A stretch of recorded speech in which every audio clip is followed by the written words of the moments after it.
each and every one of you make your way down to Stadium National Bukit Jalil on the 31st of August, 8:30. It's going to be a brilliant, colorful celebration for the Perhimpunan Janji Ditepati. Yes, a concert happening. Also, lucky draw if you win yourself some tickets, some flight tickets.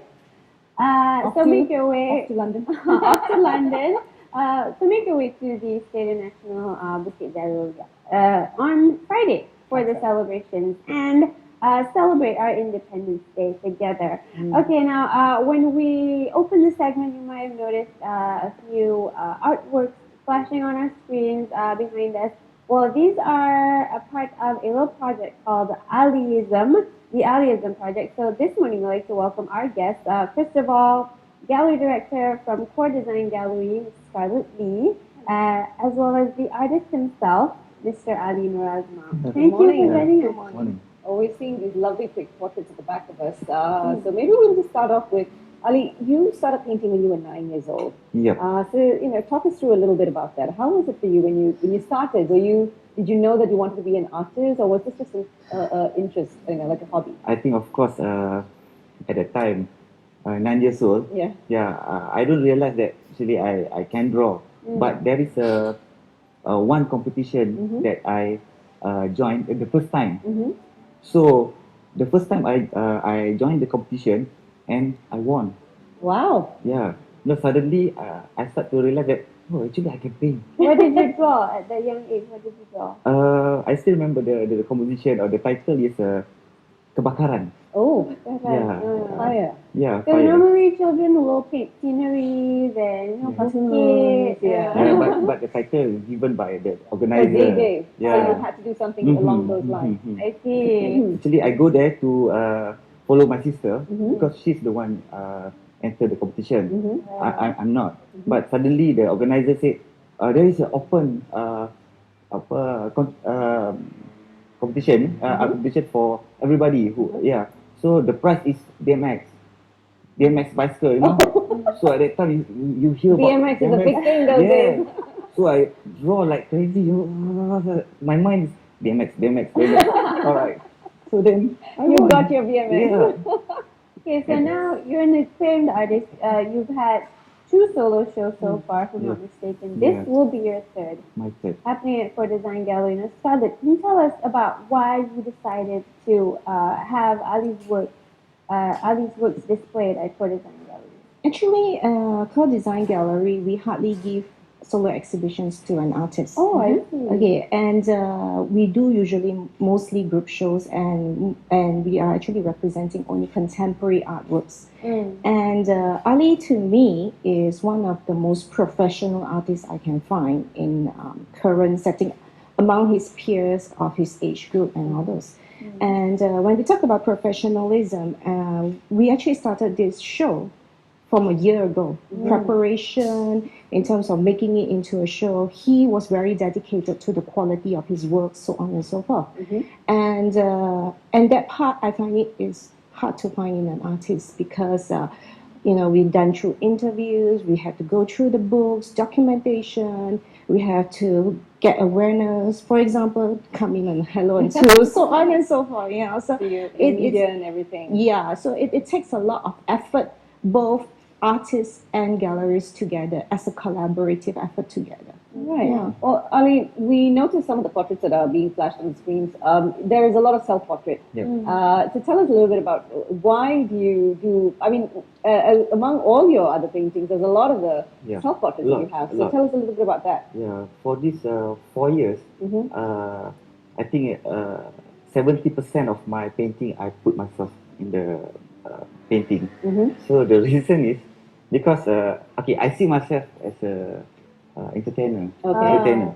So to be a real actor, or I cannot berlakon very keras.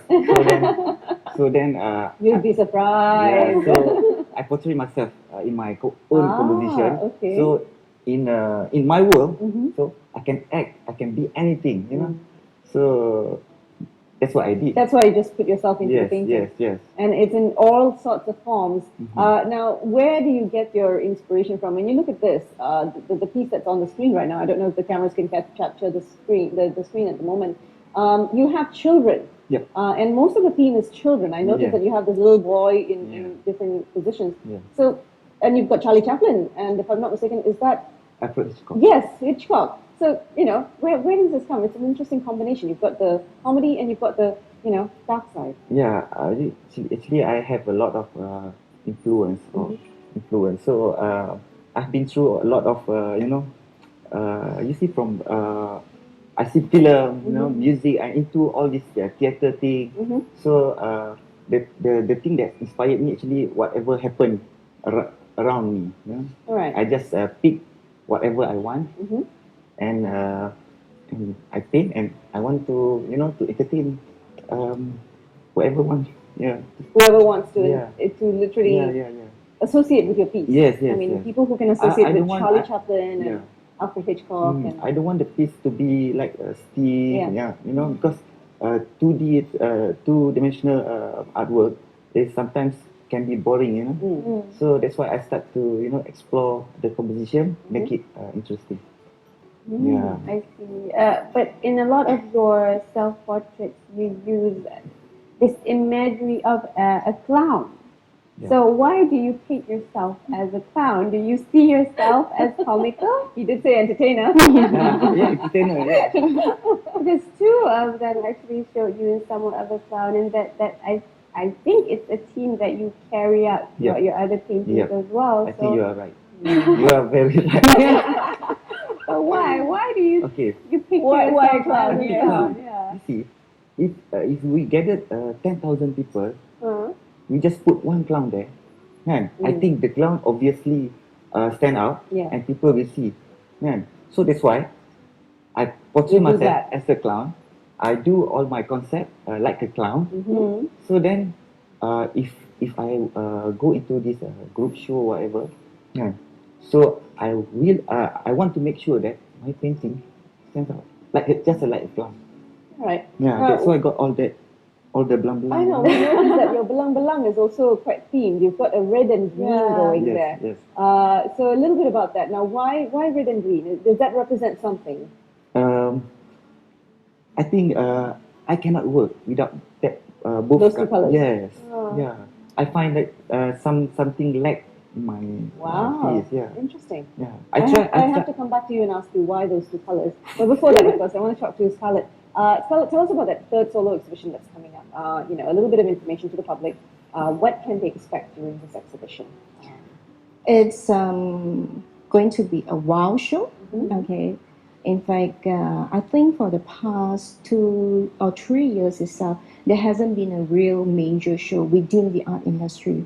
And I would say on the 2nd of September at 8 p.m. is going to be something that is going to be a very significant show, Alism itself, because there will be a lot of different people, VIPs, collectors, even artists alike who's going to be coming to see the show because they are all waiting to come and see the show.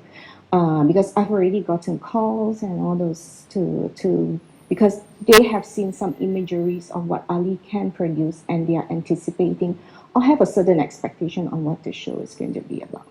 It will be at Core Design Gallery. Yeah. All right. So now let's talk about the other stuff that's happening at Core Design. Now, besides Ali's exhibition, what else is going on in Core Design that people can expect? Do you have any upcoming events? I mean, the Merdeka celebrations is coming around the corner. I'll come to you on that one in a bit. But is Core Design doing anything for that? We 31st of August is Merdeka, and on the 2nd is Ali's show. So I think that is pretty Merdeka. much tied in. Yeah, because we don't have it. It's very one Malaysia. Okay, as a gallerist, I'm a Chinese. I'm still a Malaysian Chinese. Okay, and he's a Malay artist. So yeah, everyone is coming, be it Indian, Chinese, or Malay. Yeah, we have the one Malaysia team there. Brilliant. Coming back to you. Okay. Anything Merdeka related? You have your greens and your reds, the jalos there. Yes. Anything Merdeka related? Somehow, I think all my works represent Malaysia. So I can say that I'm very patriotic guy. Yeah. So whatever the idea, the concept I put in is reflect Malaysian issue or system or whatever. Yeah. So as a fine artist, do you think that you're maybe going to change your style a bit, maybe move away from figures? Clowns? I don't know in the future because you see, that's why I call it this time by third show is Alism. Right. Alism basically is a combination or compilation of 10 years of my works, artworks. Yeah. So that I try to find one, I mean, perfect identity to whatever to portray me as an artist lah. So that in the future people when they see the work, they already know, oh, this is the That's clown. Ali. Yeah. The Ali. Okay. That's Ali. Yeah. They can't mistake the picture. Yes. Scarlett, coming back to you, how is the industry going at the moment? I mean, fine arts. How well is it being received in our country, Malaysia? Because when we talk about arts, again, if you go back to theatre, for instance, theatre is again another form of art that's up and coming. A lot of people are associating with the fact that they want to go and see more shows, and they want to find out more about interplays and everything. So similarly here, this is another form of art coming in, and fine art. I always believe that it only takes a few to appreciate it, because not everyone would appreciate, Ali being self-portraited here. Your opinion on this one? I would say if you put it 10 years ago, yes, the level of appreciation wouldn't be that high. In fact, if you look at the world, it is only a minority that is appreciating art, possibly less than 0.01% of the world's population. And I would apply it the same as well in Malaysia. But you'll be very surprised. There is an interest coming up within the age 30s, 40s group that is starting to look into purchasing art, as a form of hobby, a form of appreciation, and also a form of investment itself. Yeah, and in fact, you'd be also very surprised to know that we have international people who are from the Middle Eastern, and they are starting to look into Malaysian art very closely, because we are very unique in our sense that our own identity. You want to talk about, for example, Islamic calligraphy and all those, you'd be very surprised that because of our various ethnicity and all those, it actually brings even the Islamic calligraphy art into a very unique identity, which is Malaysian identity. Okay, and talking about that, Malaysian contemporary art is no longer about flowers, it's no longer about watercolor landscape, it's not that. That is not so-called a Malaysian art, which a lot of people mistaken. In fact, Malaysian contemporary art has gone to another different level, especially the last 5 to 10 years itself. We have installation, we have sculptures, we have digital media, we have so many different things, which I think people are starting to realize with the movement of the awareness and all those on contemporary art itself. Well, we wish both of you all the best for the upcoming exhibition. Ali, I'm looking at this and I think, my God, that would probably be something I'd like to have on my wall. An Aliism project. It's beautiful. Thank you so much for joining us this morning and for spending your time. And yes, all the best. So from the 2nd to the 26th. From the 2nd to the 26th, we'll be bringing some of the works during the Art Expo, which is happening in Madrid itself. Okay. 2nd to 26th of September at Core Design Gallery. Go ahead to the website coredesigngallery.com for the location and anything else you want to find out. That's right. Thanks again, you guys. Thank you. Okay, so stay with us. We've got, of course, the money man himself coming into the studios to talk to us about how you can make more money. Independent. Yes, that too, among all others. See you in a bit.